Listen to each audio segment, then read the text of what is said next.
ओम शांति। सुनते हैं 24 जून 74 के अव्यक्त बाप दादा के मधुर महावाक्य। आज की अव्यक्त वाणी का टाइटल है राजयोगी ही विश्वराज के अधिकारी।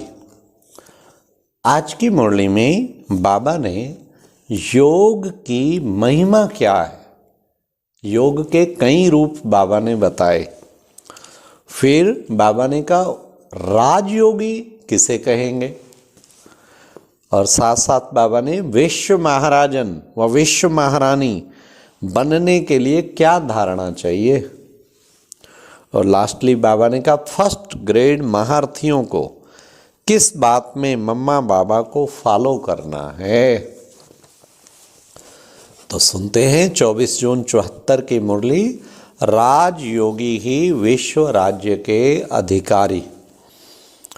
सर्वश्रेष्ठ सहज योगी, राजयोगी, कर्म योगी, ज्ञान योगी बना गायन योग्य व पूजन योग्य बनाने वाले सदा पूज्य योगेश्वर शिव बाबा बोले, क्या आप सभी अपने को योगी समझते हो? क्या योगी का टाइटल आप सभी को मिल गया है?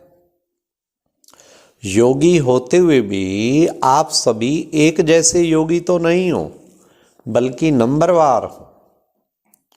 जैसे कोई भी पढ़ाई पढ़ने के बाद परीक्षा पास करने का सर्टिफिकेट मिलता है और डिग्री का सर्टिफिकेट मिलता, तो कहलाने में भी वही नाम आता है।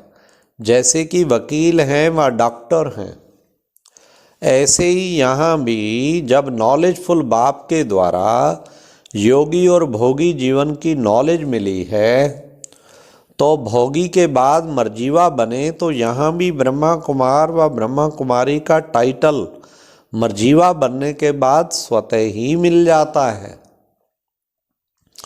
और वैसे ही योगी का भी टाइटल परंतु नंबरवार मिलता है। बाकी इसमें भी क्या फर्क है? जैसे योग की महिमा करते हैं कि वह सहज योग, निरंतर योग, कर्म योग व ज्ञान योग और बुद्धि योग है, फिर उसकी भी उपमा करते हैं ना। जैसे कि डॉक्टर्स में और मिलिट्री में भी भिन्न भिन्न प्रकार के ग्रेड्स होते हैं ना, उसी रीति यहाँ भी योगियों में कर्म योगी और बुद्धि योगी हैं। यहाँ भी कोई तो सभी लक्षणधारी हैं और कोई एक या दो, लेकिन सब नहीं। जैसे कि किसी का बुद्धि का योग है लेकिन उसका कर्म योग नहीं है, या फिर किसी का कर्म योग है तो वह सहज योगी नहीं है, या तो ज्ञान में सदा नहीं रहता तो उसको ज्ञान योगी नहीं कहेंगे। यहाँ भी एक ही टाइटल मिलेगा, तो आप जो योग की महिमा औरों को सुनाते हो तो वह स्वयं में धारण करो। जैसे राजयोग अर्थात जो कर्मेंद्रियों पर विजय प्राप्त कर उन पर राज्य करता है, तो वह भविष्य में भी श्रेष्ठ पद को पाता है।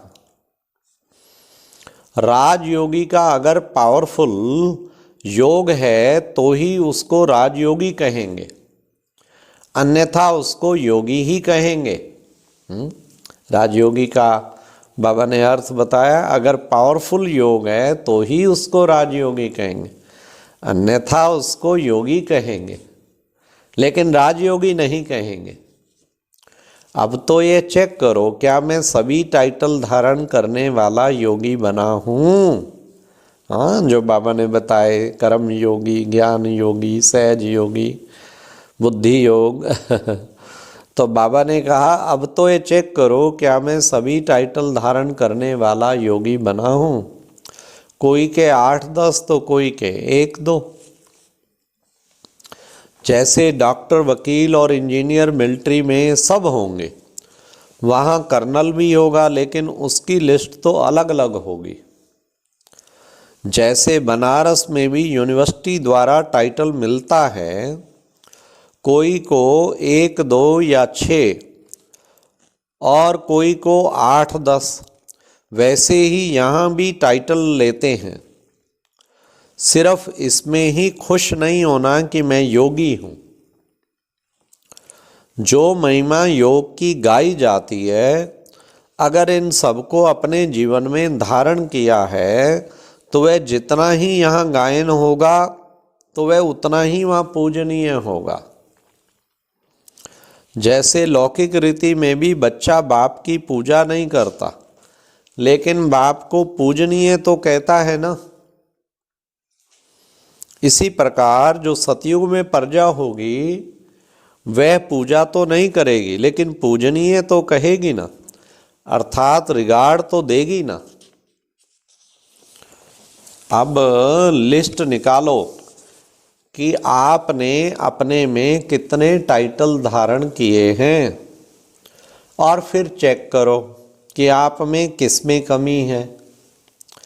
टाइटल भी तब मिलता है जबकि उसमें पास होते हैं।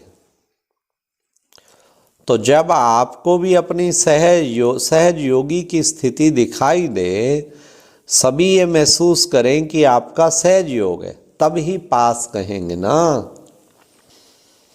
ऐसे ही ज्ञान योग में भी जो ज्ञान की महिमा है या उसकी उपमाएं हैं, क्या वह सभी मैंने अपने में धारण की हैं? तो फिर आप स्वयं ही अपने नंबर को जान सकते हो। जैसे कोई कहे कि पढ़ाई पावरफुल है, तो ये ज्ञान की महिमा हुई ना कि आपकी। तो अब देखो कि ज्ञान के जितने भी नाम हैं, क्या वह सब मैंने धारण किए हैं? अगर सब टाइटल ज्ञान और योग के धारण नहीं किए, अब ध्यान से सुनना बाबा क्या कह रहे हैं। अगर सब टाइटल ज्ञान और योग के धारण नहीं किए तो विश्व महाराजन व विश्व महारानी बन नहीं सकते। चलो पास विद ऑनर नहीं, परंतु पास तो होना है। फिर पास होने के लिए भी तो 75% मार्क्स चाहिए। अर्थात यह सब धारणाएं व योग्यताएं सबको अपने में दिखाई दें। सारे दिन के चार्ट में जैसे 24 घंटे होते हैं, तो उसमें भी 8 घंटे आराम के, फिर उसमें बचे 16 घंटे, तो 16 का पौना 12 घंटे। लेकिन जिनका बहुत बुद्धि का काम होता है तो 3 घंटे उनको छुट्टी देते हैं, और बाप होने के नाते 1 घंटा वैसे ही छोड़ते हैं। तो इस प्रकार 8 घंटे बचे।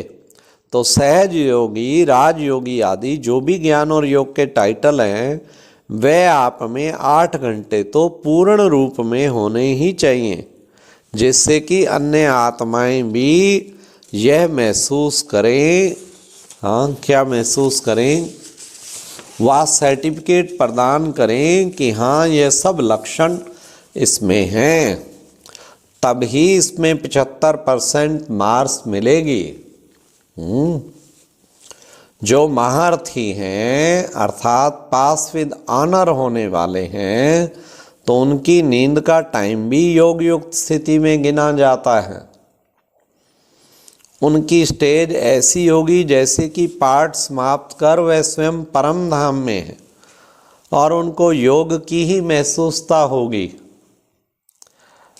जैसे गायन है ना कि ब्रह्मा से ब्राह्मण बने, यहाँ तो ब्राह्मण से देवता बनते हैं, लेकिन यह ब्रह्मा से ब्राह्मण अर्थात रात को सोते समय बस यही संकल्प होगा, अब मैं अपना पाठ पूरा कर कर्मेंद्रियों से अलग होकर जाता हूँ अपने पार ब्रह्म में। और जब अमृत वेले उठेंगे महसूस करेंगे मैंने यह आधार लिया है पाठ बजाने के लिए। तो गोया ब्रह्म से ब्राह्मण बनकर आए हैं, यहाँ से तो जाकर वे सीधे देवता बनेंगे। लेकिन यह इस समय के ही अष्टरत्नों का गायन है। जैसे साकार में बाप और माँ सरस्वती को देखा, उन्हें फर्स्ट सेकंड नंबर किस आधार पर मिला? उनकी ज़्यादा समय की कमाई तो नींद की ही जमा हुई ना। भले वे सोते भी थे, लेकिन ऐसा अनुभव करते थे कि नींद में नहीं है। बल्कि हम तो जाग रहे हैं। और फिर उनकी थकावट भी दूर हो जाती थी, क्योंकि जब आत्मा कमाई में जागृत होती है तो उसे थकावट भी नहीं होती है। तो जैसे माँ बाप ने नींद को योग में बदला, तो आप भी फर्स्ट ग्रेड के महारथियों को ऐसा ही फॉलो करना है। अब ऐसा अनुभव तो करते हो कि नींद कम होती जाती है, लेकिन ऐसी अवस्था बनानी है, नींद को योग में बदलो और फॉलो फादर करो। सारा दिन तो वे आपके समान ही साधारण थे ना। यह है फर्स्ट ग्रेड की निशानी अष्टरत्नों में आने वालों की। दूसरे हैं 100 वाले और फिर तीसरे हैं 16,108 में आने वाले। लेकिन यहाँ महारथी तो सभी हैं, घोड़ेसवार तो कोई नहीं है ना लेकिन फर्स्ट, सेकंड और थर्ड नंबर होते हैं। इसी प्रकार जैसे किसी ने कर्मेंद्रियों को ऑर्डर दिया और उसने वैसा ही किया, तो मानो कि वह कर्म योगी। लेकिन जो सेकंड ग्रेड वाले होंगे उन्हें इसमें कभी कभी सफलता व कर्म योगी की महसूसता आएगी और कभी कभी नहीं। बाकी थर्ड ग्रेड वाले को तो तुम जान ही सकते हो। तो जब आपने फर्स्ट ग्रेड का बनना है, तो पहले लिस्ट निकालो कि ज्ञान योग के कितने टाइटल हैं और आपने उनमें से कितने धारण किए हैं। यह क्लास कराना। ब्रह्मा कुमार व ब्रह्मा कुमारी का टाइटल तो सबको मिल गया, पर इसमें ही खुश ना होना, बल्कि सब टाइटल्स को पूरा पूरा धारण करना है। अच्छा, ओम शांति। बाबा ने विशेष जो कहा क्या कि हमें इन सब को, कर्मेंद्रियों को भी कंट्रोल और विश्व महाराजन महारानी बनने के लिए ये धारणा करनी है। और भिन्न भिन्न योग की जो महिमा है, ज्ञान योग, कर्म योग, सहज योग, उन सब, बुद्धि योग, इन सब को धारण करना है। और फर्स्ट ग्रेड महारथी बनने के लिए मम्मा बाबा को फॉलो करना है। ओम शांति।